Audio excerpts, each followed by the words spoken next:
Hello friends, good morning to all of you. तो कैसे हैं आप लोग? उम्मीद करते हैं कि आप लोग अच्छे होंगे। आज चलते हैं हिंदी के कविता के दूसरा चैप्टर जिसको लिखा है रसखान ने।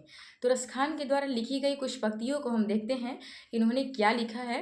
और यदि आपको ये जो चैप्टर है वो अच्छे से समझ में आए तो इस जो वीडियो है उसको लाइक करिए, कमेंट करिए और सब्सक्राइब करिए, ठीक है। तो स्टार्ट करते हैं अपना चैप्टर। लिखा हुआ है कि प्रेम यानी श्री राधिका। इसका मतलब ये है कि जो श्री राधिका है वो प्रेम की खजाना है, प्रेम बरन नंद नंद। जो श्री कृष्ण है वो प्रेम के रंग हैं, प्रेम वाटिका के दो माली मालिन द्वंद। कहने का मतलब ये है कि जो श्री कृष्ण और राधिका हैं वो दोनों प्रेम रूपी बागीचा को सींचने वाले हैं। यानी कि दो लाइन का अर्थ हुआ कि श्री राधिका को प्रेम की खजाना कहा गया है और श्री कृष्ण को प्रेम का रंग कहा गया है। आगे लिख रहा है कि प्रेम रूपी बागीचा को सींचने वाले श्री कृष्ण और राधिका दोनों माली और मालिन हैं।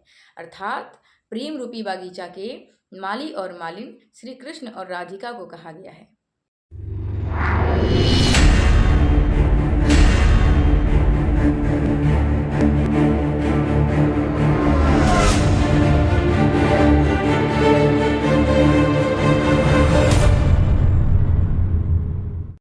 आगे देखते हैं। लिखा है कि मोहन छवि रसखानी लखी, अब दृग आपन नाही।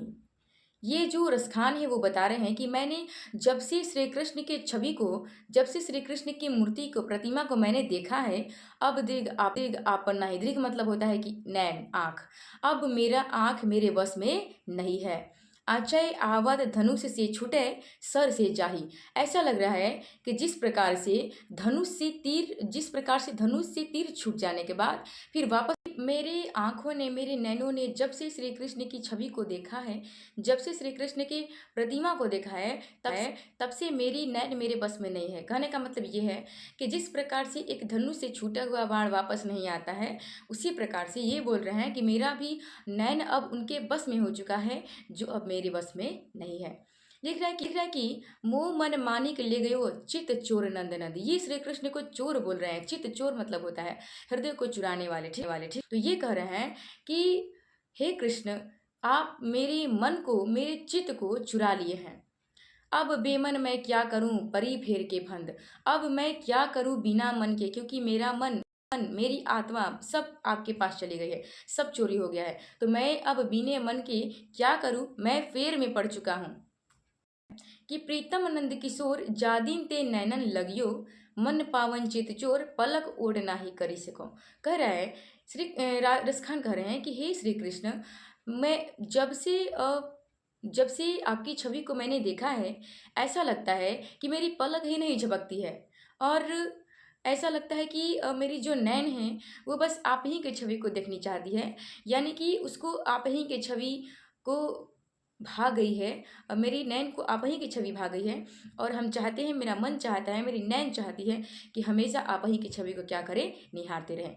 यानी कहने का मतलब यह है कि श्री कृष्ण बहुत ही सुंदर थे, चेहरा से बहुत ही सुंदर थे। और श्री कृष्ण इतने सुंदर थे कि उनकी छवि को देखने वाले लोग उन पे मोहित हो जाते थे। जैसे कि उनके अगल बगल जितनी भी गोपियाँ रहती थी वो उनके छवि पर ही मोहित रहती थी, क्योंकि उनका छवि, उनका चेहरा बहुत ही मनमोहन था।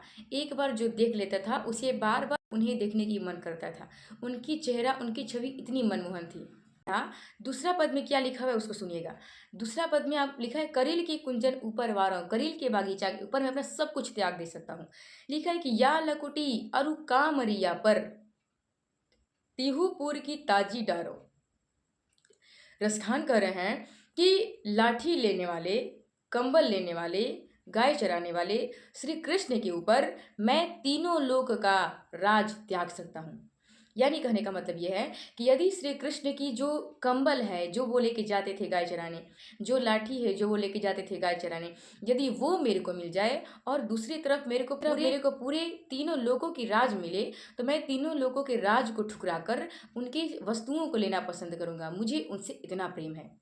लिख रहे हैं, आठवीं सीधी नौ निधि के सुख को नंद की गाय चराई बिसारू। कह रहे हैं कि प्रभु श्री कृष्ण की यदि हमको गाय मिल जाए, जो वो गाय चराने के लिए ले जाते थे, यदि वो हमको गाय मिल जाए और दूसरी तरफ हमको आठवीं सीधी नौ निधि का सुख मिले, तो मैं उनकी चराई हुई गाय की अपेक्षा उन सब चीज़ को त्याग देना पसंद करूंगा। यानी कि मैं श्री कृष्ण से इतना लगाव रखता हूँ कि उनकी एक भी वस्तु मुझे मिल जाए तो उसके लिए मैं संसार के तीनों लोगों का सुख, कि संसार की आठों निधि नौ निधि आठों सीधी नौ निधियों का सुख त्यागने के लिए तैयार हूँ। रसखानी कबो इन आँखिन सो ब्रज के बनबाग तड़ागनी हारो। ये कह रहे हैं कि पता नहीं मेरी इन आँखों से कब ब्रज के, कब श्री कृष्ण की बागीचा, तालाब, चीज़ें हमको देखने को मिलेगी, जिस चीज़ों में उन्होंने अपना जीवन बिताया है, बचपन बिताया है। कोटि क्रो कल धौत के धाम करील के कुंजन ऊपर वारों। जिस करील के कुंजन के बागीचा में वो खेला करते थे, कूदा करते थे, मनोरंजन किया करते थे, यदि हमको वो देखने के लिए मिल जाए तो उस देखने के अलावा मैं करोड़ों सुख को त्याग कर सकता हूँ, करोड़ों सुख को न्यौछावर कर सकता हूँ। ठीक है, तो इस चैप्टर में दो पंक्तियाँ इन्होंने लिखा है। पहला पंक्ति से हमें ये समझ में आता है कि रसखान ने जब से श्री कृष्ण को देखा है वो उनको ही देखना चाहते हैं, वो श्री कृष्ण के छवि से मोहित हो चुके हैं और उनकी जो आँख है वो उनके बस में नहीं है, वो श्री कृष्ण को ही देखने के लिए हमेशा मांगती है। दूसरा जो पंक्ति है, दूसरा पंक्ति में लिखा हुआ है कि दूसरा पंक्ति में ये बता रहे हैं कि श्री कृष्ण की यदि कोई भी वस्तु हमें मिल जाए और उसके अलावा मुझे तीनों लोगों का सुख मिले, या आठों सीधी नौ निधि का सुख मिले, या कुछ भी हमें मिल जाए, लाखों करोड़ों धाम के सुख मिल जाए, मैं उन सब चीज़ों को श्री कृष्ण की उपयोग की हुई वस्तुओं की तुलना में सब कुछ त्याग सकता हूँ। मुझे श्री कृष्ण की वस्तुएं मिल जाए तो मैं सब कुछ, दुनिया की सब कुछ त्याग सकता हूँ। मुझे श्री कृष्ण से इतना लगाव है। ठीक है, तो ये चैप्टर पूरी तरह से हुआ खत्म।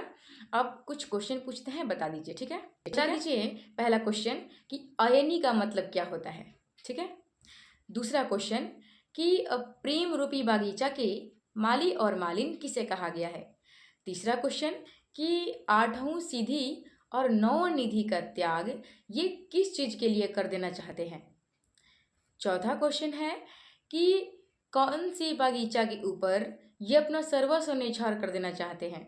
पांचवा क्वेश्चन है कि नंद किशोर किसे कहा गया है। तो यदि आपको ये कविता पूरी तरह से समझ में आई होगी तो इस जो वीडियो है उसको लाइक करिए, शेयर करिए, कमेंट करिए और अपने दोस्तों में सेंड करिए ताकि उन लोगों को भी पढ़ने का मौका मिले। तब तक के लिए बाय, टेक केयर।